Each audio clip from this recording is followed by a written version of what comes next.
Hey guys, Sebastian here from greenmusicproductions.com. Before we start, please check out my website. I'll leave the link in the description if you ever need any mixing, mastering, or recording services. So thanks for checking that out. So today's video is going to be about questions I've been asked on my drum quantizing tutorial. Somebody asked me if it was possible to quantize real audio drums if it wasn't recorded on a click track. So if there's no click, so it's not really tight with a specific tempo or anything, and we're trying to quantize it to our session. A couple of years ago, that would have been impossible, but Cubase has a really cool beat detection algorithm since Cubase 7. So I'll show you how it's done. It's not that complicated, but first let's listen to this track and see how it's off with the click track.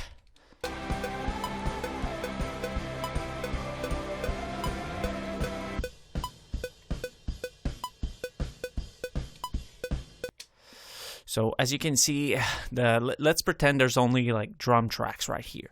So as you can see, it didn't match the click at all, and we don't know what tempo it's close to. All we know right now, just by listening to it, is that the tempo is not as fast, but that's all we know. So to do this, it's really simple. Right now, all my drum tracks are in a folder, but I'm going to disable the group editing function.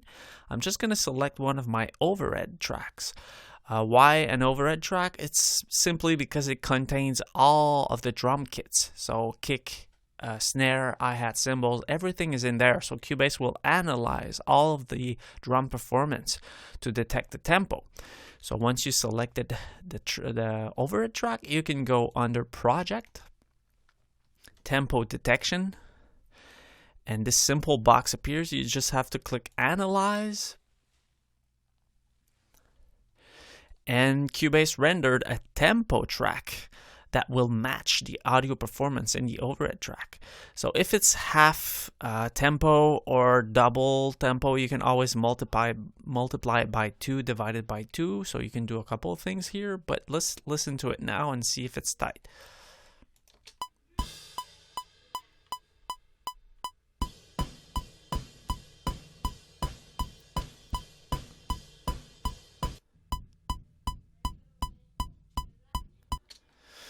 So as you can see, it's tight, but it's only tight because the tempo adapted to the track and not the opposite. But now that we have a tempo track, let me just move it up here. What we can do is apply the tempo values to the track. So once we put it to a fixed tempo track, not a tempo track, but a fixed tempo, it will stretch and adapt to the tempo. So that's really useful, and that's what I want to do right here. So let me just grab the select tool. I'll enable the group editing just to select every single drum tracks. And you can change the algorithm. Cubase has a couple of algorithms. If you're trying to do crazy stretches, you can set it to Elastic Pro Time, but for small stretches, I found out that the standard drum algorithm sounds better. So once you've got your tempo track, you selected all your files, you selected the algorithm that you want, you can just go under Audio, Advanced, and Set Definition from Tempo. If you click that, it's going to ask you if you want to save the definition for this project only or to write it to the audio files. So it's there if you import the audio file into another project. It's also telling me that I have 12 audio clips selected, so that's good. That's all of my drum tracks. And this option is really important. Set all track to musical time base. I'm going to explain it to you right after this. So let's just click OK. And Cubase just applied the tempo value to the tracks.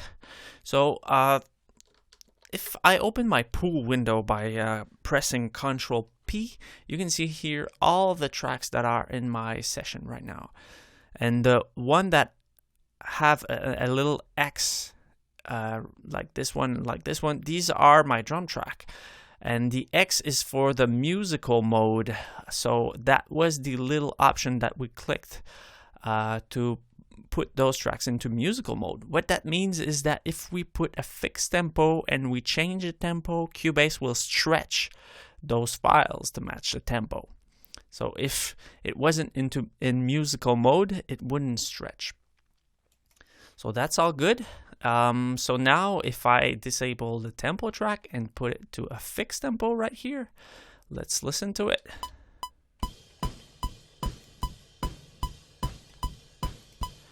And if I move the tempo while it's playing,